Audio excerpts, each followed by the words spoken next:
गुरुदेव, कृपया अक्षय तृतीया के महत्व के बारे में बताएं। अक्षय तृतीया क्या दिन त्रेता युग का शुरू हुआ। ये कहते हैं सतयुग समाप्त होके त्रेता युग दूसरा युग का शुरू हुआ।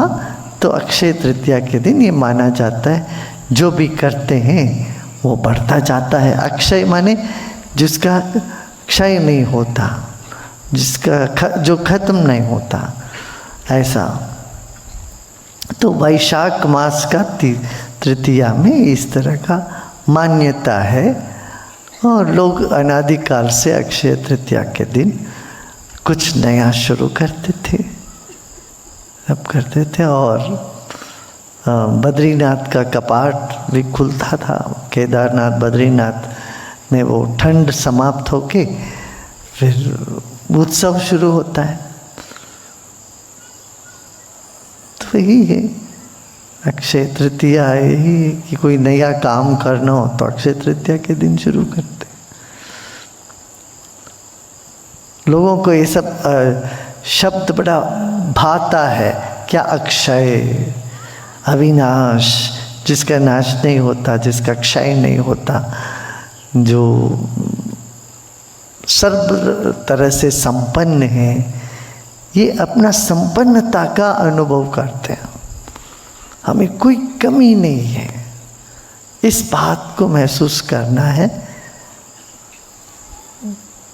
वही अक्षय तृतीया का महत्व है। हमें सब कुछ है हमारे पास, हम पूर्ण हैं। वैसे साधक के लिए कोई विशेष दिन नहीं होता, हर दिन विशेष। ये तो आम जनता के लिए बोलते हैं, जो साधक नहीं है उनके जीवन में भी कोई उत्सव आ जाए, इसलिए ये तरह तरह का उत्सव का नाम वो सब लगा के वो किए हैं। अक्षय तृतीया के दिन कम से कम आज तो महसूस करो, धनतेरस के दिन आज तो महसूस करो कि तुम्हारे पास खूब धन है, तुम संपन्न हो। तो जैसा बीज बोते ना वैसे हम वैसे फल पाते हैं। हम ये हमेशा बोलते हैं हमारे कमी है, कमी है, कमी की वही गीत गाते रहते हैं, तो हर चीज़ में कमी नजर आती है, खुद में भी औरों में भी। हम भरपूर है, सब हमको मिल रहा है, ये भाव में चलते हैं तो वैसे होने लगता है। मुझे याद है हमारी जो दादी माँ थी, वो कभी नहीं बोलती थी कि कुछ कोई चीज़ कमी है, कोई चीज़ है ही नहीं। कहती थी भरा हुआ है। हम लोग चॉकलेट बोलते, चॉकलेट भरा है, चल दुकान जाते हैं। खूब भरा है तो दुकान क्यों जाना है। और लोगों को तो, और लोग तो मजाक करते, हमारी अम्मा तो कहते थे, बोलते भरा हुआ है तो बोलते दुकान चलो। मगर उनका मानसिकता ऐसी थी और उन्होंने बहुत जीवन में बहुत कष्ट पाया, मगर कभी कोई चीज़ कमी नहीं महसूस किया। उनके पास इतने गहने थे, इतने सोना सब था।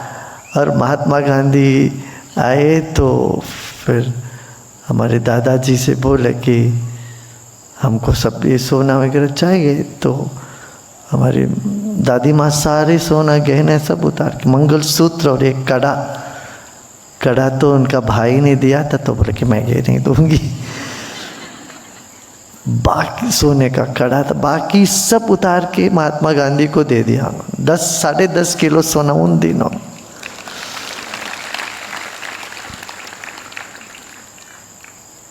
और दादाजी गुजर गए तो वो अकेले 3 बच्चों को पाली, सब कुछ किया।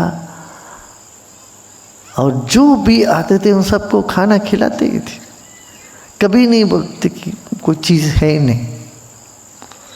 तो ये जो मानसिकता उस जनरेशन के, उस पीढ़ी के लोगों में था सब जगह।